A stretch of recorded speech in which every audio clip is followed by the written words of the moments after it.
The Dodgers take 2 of 3 from San Francisco, get the series win. What do the standings look like right now? Can they catch the Phillies? How many games back are the Dodgers heading into this pivotal series of the year against Philadelphia that starts tomorrow at Dodgers Stadium? Are you believing in Michael Conforto, who had another big day in San Francisco? Is this Dodgers team getting hot at the right time? An update on Will Smith's injury. We've also got a reaction from Tyler Glasnow, Michael Conforto, and Dave Roberts. That's coming up next on the Dodgers Nation Postgame Show. Oh, Mookie Betts with his 15th Mookie Magic! This Dodgers team is built to win back-to-back World Series. One-of-a-kind player! One-of-a-kind season! Freeman hits the ball to right field. She is gone! There's nothing that brings us together quite like Dodger baseball. What is up, Dodgers Nation, and welcome to the Dodgers Nation Postgame Show. My name is Doug McKain. I cover the Dodgers for Dodgers Nation. You can follow me on X and Instagram at DMAC_LA. If you're new to the channel, do us a huge favor. Join the party. 138,000 subscribers. Hit the notification bell. Hit the like button. We are going to be doing tons of giveaways heading into the postseason. So if you want to be eligible for those giveaways, all you have to do is hit the subscribe button. Everyday viewers, if you want to support every single episode, hit the like button and drop a comment down below. Also want to mention that today's episode is brought to you by our friends over at Prize Picks. You and I make decisions every day, but on Prize Picks, being right can get you paid. Don't miss any of the excitement this season on Prize Picks, where it's good to be right. And football season is back, and it's so exciting. I'm a big fan of some of these picks by Prize Picks. I've got Jaden Daniels getting more than 220.5 passing yards. Josh Jacobs getting more than 73.5 rushing yards, and Deebo Samuel getting more than 46.5 receiving yards. Now, I've been playing Prize Picks for a long time. It's so simple to play. All you got to do is just pick more or less on 2 to 6 player stat projections, and if you get your picks right, you could cash in. Also, don't miss out on this week's mass discount, which has Travis Kelce at more or less than 0.5 yards when the Chiefs play the Eagles this weekend. Download the app today and use code NATION to get $50 in lineups after you play your first $5 lineup. That's code NATION to get $50 in lineups after you play your first $5 lineup. The link to download is below in our description. Prize Picks, it's good to be right. Okay, so let's get right into the action. The Dodgers, they get the win. They beat the San Francisco Giants bad. They win the series finale 10-2 on Sunday at Oracle Park. And yesterday, the Dodgers offense, they showed up. You got double-digit runs. And today was the same story. It was the first time the Dodgers have had back-to-back games where they've scored double-digit runs since April 29th and April 30th. So it's been a long time since we've seen this offense just erupt. And what I really liked about it today was there were so many hits by this Dodgers team, but it was not like they relied on tons of slug and tons of home runs. And yes, I think a lot of that has to do with the fact that you're playing in a ballpark that's outside of Seattle, T-Mobile Park. It's the worst hitting park in baseball. But yesterday, the Dodgers 13 runs on 17 hits. And today at Oracle Park, you get 10 runs and you even surpass the hit total with 18 hits. I mean, it was an absolute offensive fireworks show. Teoscar Hernandez had his second 4-hit game of the season. The Dodgers, behind a strong performance from Tyler Glasnow, they get the job done. It wasn't just Teoscar, though. Mookie Betts, Freddie Freeman, Michael Conforto, they had 3 hits each. The Dodgers offense come into play. They're now 6-3 against the Giants this year. Tommy Edman was big as well. He had a go-ahead RBI ground ball in the 3rd inning. Freddie Freeman had an RBI double in the 4th. In the 5th inning, in a 4-run 5th inning, that really turned this game into a laugher. I mean, that 4-run 5th inning, he had Freddie Freeman go up there and show that, hey, this is a guy that really has not slowed down. I mean, you're talking about leading the league in doubles, still has the ability to get home runs in the 20 to 30 range, and he's still one of the best at-bats in the league. You also got another run when Joel Peguero stepped off the rubber 3 times while Miguel Rojas was at the plate, and that caused a disengagement violation. So a disengagement violation, whatever you want to call it, disengagement, balk. I mean, at the end of the day, that was a perfect way for the Dodgers to say, hey, we can score so many different ways, and if it's kind of getting you in your heads a little bit because you're worrying about our at-bats, then so be it. Also getting to Robbie Ray. Robbie Ray, 5 runs and 6 hits in 4+ innings. I think the moment of the game, the Dodgers up 2-1 with 2 outs in the 3rd inning. The Giants had 2 runners on, and Glass now, he gets out of that jam, getting Jung-Hoo Lee to fly out to left. So, yeah, lots of big takeaways in this one. Conforto, 3 for 4. He raised that batting average to 200. Oh, my goodness. Michael Conforto's at the Mendoza line. It's the first time that he's at the Mendoza line since June 20th. So I know that's kind of depressing and a little bit embarrassing that we're celebrating a guy getting to 200, but considering the year that he's had and considering what he's trying to do, and that is find a way to help this team late, it was big. He even started this game. Alex Call, he got the start in this game, and then Conforto, he comes in the 5th inning in that a big 4-run 5th inning for the Dodgers. He was one of the Dodgers to get one of those hits, and he comes in pitch hit situation against Ray. He singles to right. That scored Freddie Freeman and Teoscar Hernandez. So pretty excited about Michael Conforto because, hey, if you get something, if he can have some success and be a good competitive big league at bat, hey, it's all about out hitting your opponent. It really is. It's all about what you can do on the offensive side, and that's why this team won last year. And at this point, I think it's pretty obvious that you can't say goodbye to Michael Conforto now. He's starting to hit. And let's hear from Conforto. Here was him talking to Kirsten Watson after the game.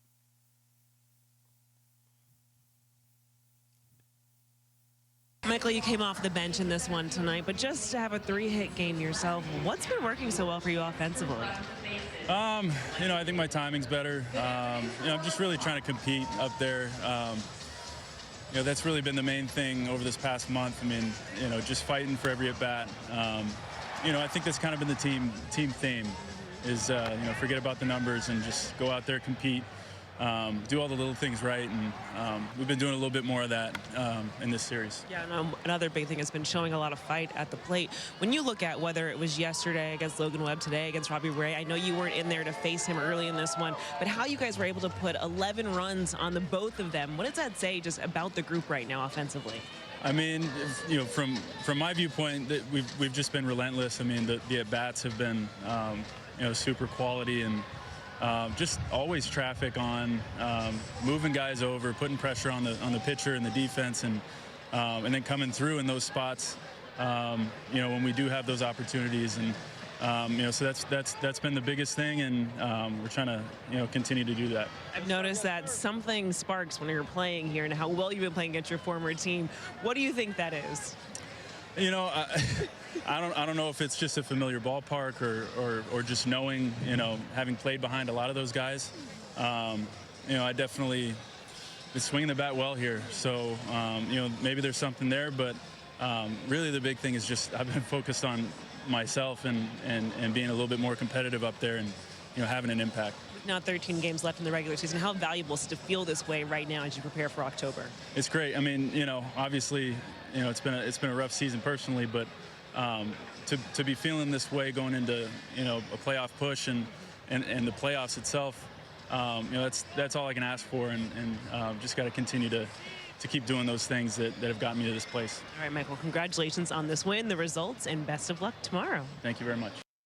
Michael Conforto, where my Michael Conforto truthers at. It's never too late. And here's the thing. If you were going to pick one time of year for him to actually start hitting the baseball with some consistency, would you pick March, April, May, June, July, August, or would you pick September leading into October? So if this is how it had to happen, this is how it had to happen.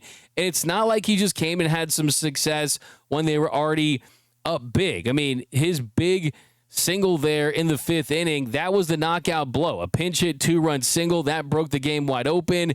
Miguel Rojas, he cashed in with a Mookie Betts and a Teoscar Hernandez run score on a 2-run single in the 6th inning. Conforto, RBI 3 for 3, and he didn't even start this game. So, yeah, you got to feel really good about him. You got to feel also really good about Mookie Betts and Teoscar Hernandez. I think both of them really showed this series that they're on a similar track. Mookie had his turnaround sooner than Teoscar's, but both of them were massive. 4 hits for Teo, goes 4 for 6, and Mookie goes 3 for 4.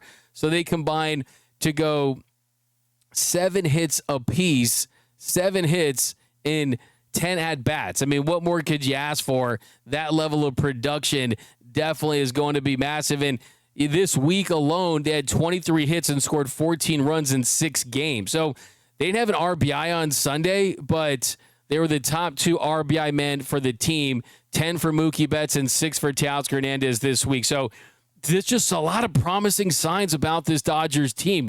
The hitters that have slumped have turned it around.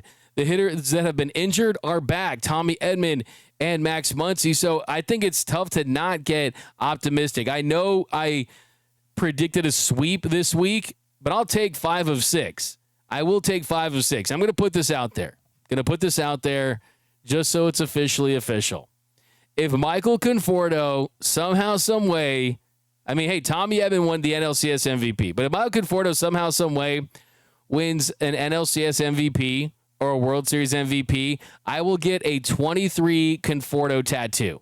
And I'm not talking about a temporary tattoo, real ink. I have 0 tattoos. I have no tattoos.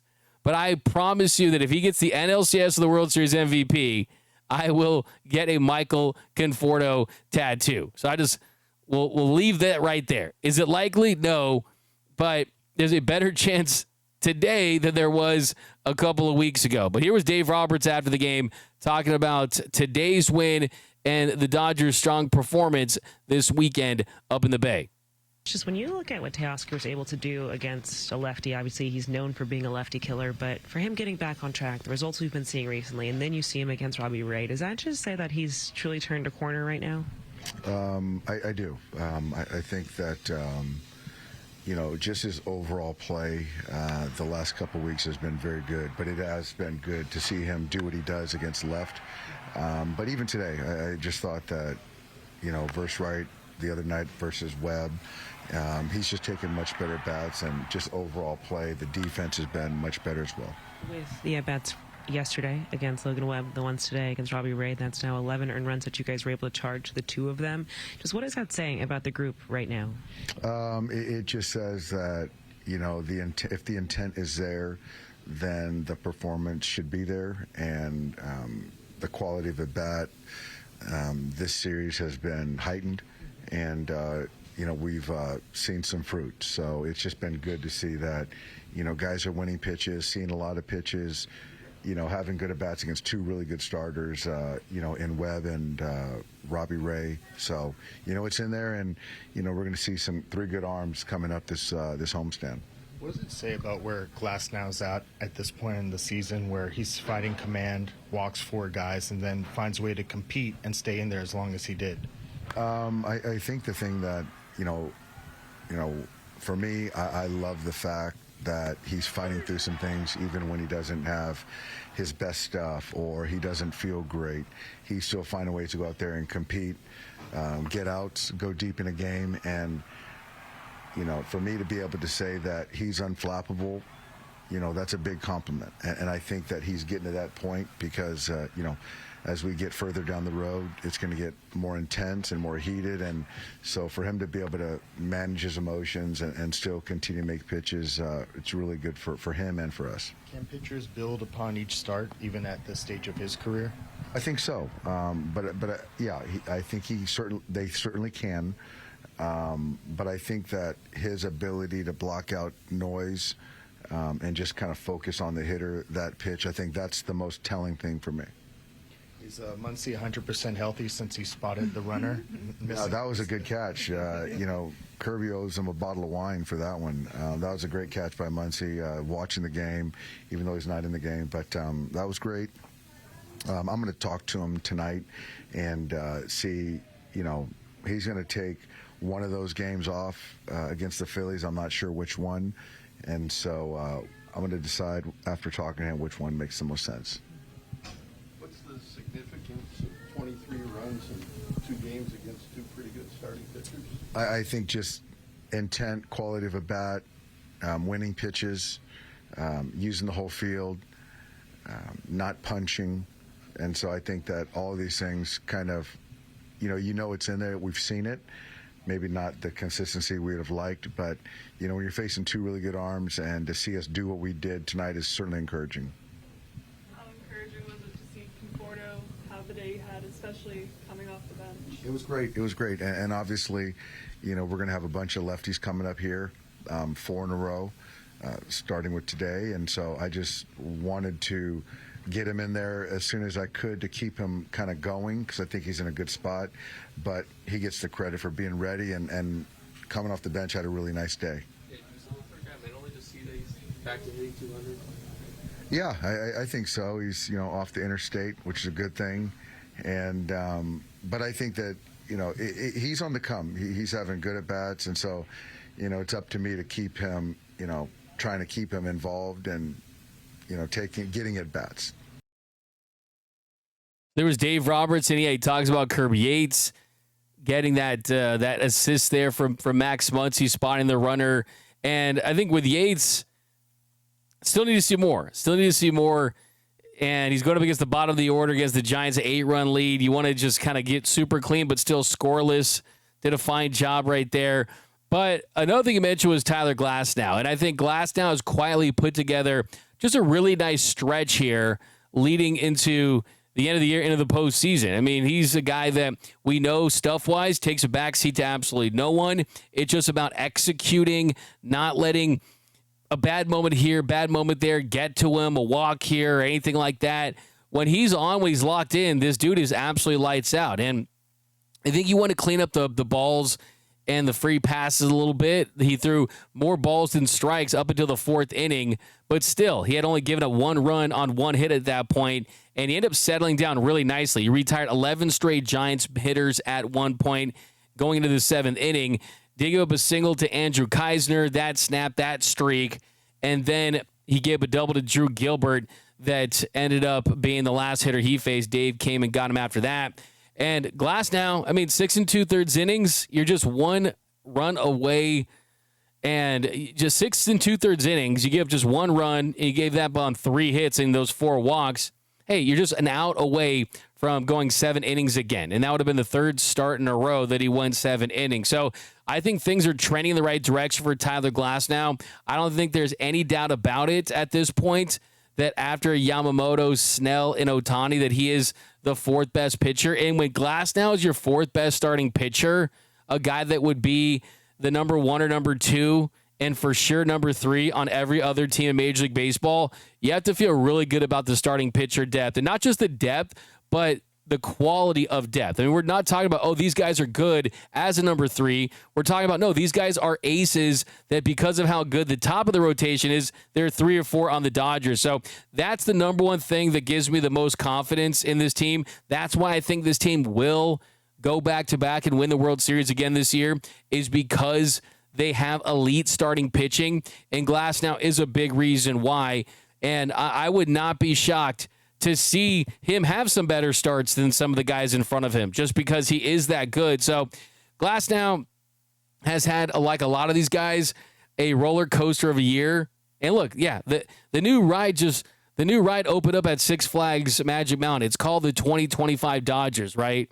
Up and down and this way and that way, doing loop-de-loops. Then somehow you get back and you just had a wild ride, and it was a lot of fun. I mean, I'm hoping that's kind of how it is for this team. But Glasnow is another guy that's been on a long ride, and I think that he feels really good about his performance right now. And with a couple weeks left, he's healthy. Knock on wood. Don't want to jinx the guy. but this is as deep into the season that we've seen him be healthy now, and that's something to feel very encouraged about as well. But here was Tyler Glasnow after the game. When you look at this outing, just how did you find settling into this one, just with a little bit of a longer start, longer inning of work, but just kind of getting on track as you got deeper into the game? Yeah, not much feel for kind of anything early on, and kind of the whole game, to be honest. I think it got better later, though, kind of just working with Ben back there, and I started to find my slider a little bit. Each inning was kind of up and down, but I was just glad I could kind of go deep into the game and give the pen a little bit of a rest. You can do that. Is it just telling to you how you're able to kind of make adjustments in game mechanically, or how you're feeling? Yeah, I think this is encouraging for sure. I think this is probably one of the, like, timing-wise, the worst I've felt probably all year, and it was just trying to go out there and compete, and it ended up working out. How much is that like a growth area for you to be able to like just go out and compete, even though like you're not feeling sharp, not feeling 100% or anything like that? Yeah, it's encouraging. I think, just kind of where I'm at since I got back out the IL, it's just easier to kind of put it out of my mind and just go compete. And if my stuff sucks, it's whatever. As long as I can kind of get it into the zone and get some weak contact, it's helpful. You hear about hitters when they're in like that hitting zone, they have this kind of feeling that they're in the zone. What you've strung together since you've come back, is that something that you feel too, that you're on that type of zone? I would not say today I was in the zone, but I think when things are going well, or like when you're able to kind of just I guess just kind of go out there and get into a rhythm, for sure. I think today was a little rougher, but I think the last few I've kind of felt like that. Maybe not today, but the last few, yeah. To get the results, though, what you've been able to do, not just the last 2 or 3 or 5, it's been a significant amount of time here. Yeah, thanks. Is that something that you can lean on as far as confidence? Is it your curveball? What is it that's been able to carry you forward? I think it's just kind of whatever works in the moment, like as far as scouting report or whatever that is. I think just like what feels good in that inning, just throwing it with conviction. Whether it's like if I have my curveball early, I'll go with that. More sinkers today. Four seam wasn't really working, and then as the game went on, I kind of leaned on the slider a little bit more. So I think it's just adjusting to what I feel and then just having conviction while throwing it. Yeah, absolutely. And as you point out, he really wasn't in the zone as much as he would have liked to be. 108 pitches, 61 for strike, so he can be more efficient than he has shown. He goes 13 for 27 on first pitch strikes, but he's a guy that can get more swing and miss too. He got 9 swings and misses, so it wasn't his best day. It really wasn't.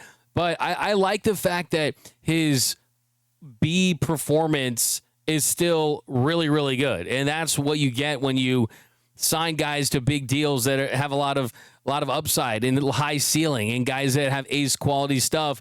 You kind of get things like this. I mean, Tyler Glasnow, you wouldn't want 4 strikeouts and 4 walks, but he gave up 1 run in 6 2/3. And with the offense performing like they are, that's more than enough to get the win. His season ERA down to 3.06. So he's quietly put together a really, really nice year. I do want to say, though, give Ben Rortvedt his flowers, because he continues to impress. And I think that Glasnow appreciated what he was able to do for him behind the plate, because you can honestly say that there's something that Ben Rortvedt does better than Will Smith. What is that, you ask? It is his ability to frame pitches. He is a great pitch framer, and you saw that throughout this game. His ability to take some of those pitches, maybe a little off the plate, but boom, get it back in the zone the way he did. It helped him. And you look at his baseball savant, you look at baseball prospectus. Will Smith is a below average pitch framer, and so is Dalton Rushing. But Ben Rortvedt, he's not. He's above average. And you saw this a couple times in this one. I mean, there was some of these pitches, the one to Chapman, and you get one that's on the outside in a full count pitch, and he's able to steal that strike. And that helps Glasnow, because that doesn't extend the inning, right? That ends his inning. So you got to love that. And also on top of that, he reached base 3 times in this one. He had 2 walks, he had a single, and with the Dodgers hitting .320, 8 for 25 with a .414 on base percentage. So there's the pitch framing. He's actually hitting, which is kind of a pleasant surprise, but also he's the only Dodgers catcher this year to make 7 starts in 9 days this season. Will Smith had 8 starts in 9 games, but that includes the break with the Japan series, the Tokyo series. So, yeah, give him credit. I mean, it's very unexpected that he's come up and been able to do what he's done, but the pitchers have performed incredibly well. I think it's a little bit of a coincidence because I think that all of them were kind of in line to hit their stride right now, and I still think that they'd be performing well with Yamamoto and Snell and Shohei and all these guys doing that just because they're great and they know that this is the time of the year that they want to be at their best. And I think Will Smith still is fantastic, obviously, but it really does show you what having a pitch framer first type of catcher can do for your staff. So was very, very impressed with that. By the way, Freddie Freeman, he hit his 39th double this season in the 5th inning. That leads the National League. Freddie Freeman, he's led the National League in doubles in 4 of the last 7 seasons. He's one shy of his 640th double campaign in his career. The double on Sunday was his 547th double of his career. That ties him with Manny Ramirez for 34th all-time. Also, Shohei Ohtani running wild again. We talked about this. 135 runs this season. That breaks his own Los Angeles Dodgers record for runs scored in a year. He's 13 runs shy of passing the franchise record that was set by Hub Collins in 1890. Now, look at the standings. The Dodgers, they're on top of the Padres in the National League West by 2.5 games with 13th left to play. That is essentially a 2.5 plus 1 game lead. So that's a 3.5 game lead because the Dodgers took 9 of 13 games from the Padres this season. And now the magic number for the Dodgers to clinch the division is down to 10. So you need 10 results that go your way, whether it be wins by the Dodgers or losses by the Padres. So when you get a win and a loss in the same day, you knock a couple off that magic number. I'll explain more on Dodgers Dugout Live tomorrow. Another thing, too, the Dodgers, they've won all 3 series against the Giants this season. They've taken 2 out of 3 every single matchup this year, and they're going to play 4 games starting Thursday at Dodger Stadium. So great job by this Dodgers team after a Friday meltdown with Tanner Scott. We're going to talk some Tanner Scott tomorrow. My man Doze on IG, my friend, the greatest Dodgers rapper out there. He noticed some pitch tipping. I talked to some people. We'll see if with Tanner Scott, where he kind of dips his head on breaking balls and does it on fastballs. I'm going to talk to Tanner Scott hopefully tomorrow at Dodger Stadium to get his take on that. But a quick update on Will Smith before we get out of here. So Will Smith, he was placed on the injured list on Saturday with a right hand contusion, and this is from a play where he took a foul ball off the hand on September 3rd against the Pirates. He has got his hand out by his side, probably one behind the back now, and it gets hit, and he missed 5 games with a bone bruise in his right hand, but the Dodgers, they decided to keep on the active roster and not ILing him. And they kept 3 catches on that active roster because you had Ben Rortvedt. He was called up from AAA Oklahoma City. And then Don Rushing, he fouled a ball off his right shin on September 5th. He was placed on the IL the very next day. But after him making 1 start on Tuesday against the Rockies, Will Smith was scratched the very next day in the lineup because the hand has continued to swell up. So Dave Roberts did say yesterday up in San Francisco that Will Smith was not improving enough, and that is what led to the move to place him on the injured list. So it was backdated the maximum amount of days at 3 days, so Smith could get back in the Dodgers lineup active roster next Saturday, September 20th. That's the earliest he can return. You got the postseason coming, so you want to get him back and get that rhythm.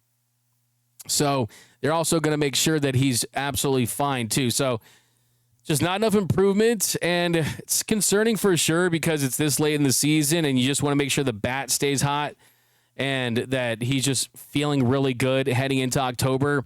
But the corresponding move, the Dodgers, they called up Chucky Robinson from Oklahoma City. He was active this weekend but did not play, and then he was optioned on Monday when Max Muncy was activated off the IL. And then Ben Rortvedt, he was starting pretty much all week. And then Robinson, you're probably going to see him at some point when he comes back rushing. He's on a rehab assignment in AAA. He can't come back until Tuesday. So that is the update on Will Smith. Got a quick post-game show today, but tomorrow, Dodgers Dugout Live. Got some big guests this week that I'm excited about. All kinds of incredible Dodger baseball to talk about. Guys, lock in. It's here. This is it. This is the season.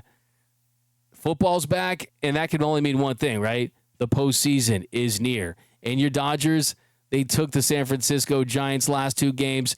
BTA. Belt to blank.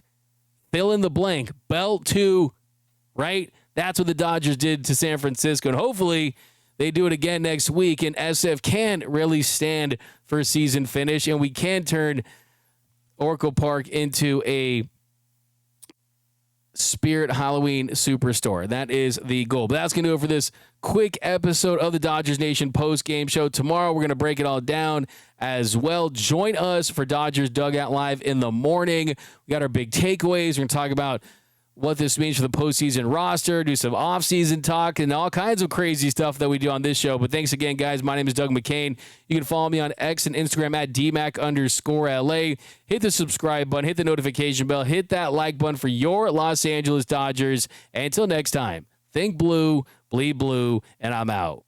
Start the party, Los Angeles! Your Dodgers have won the World Series! And when the upcoming winter gives way to spring, rest assured, once again, it will be time for Dodger baseball.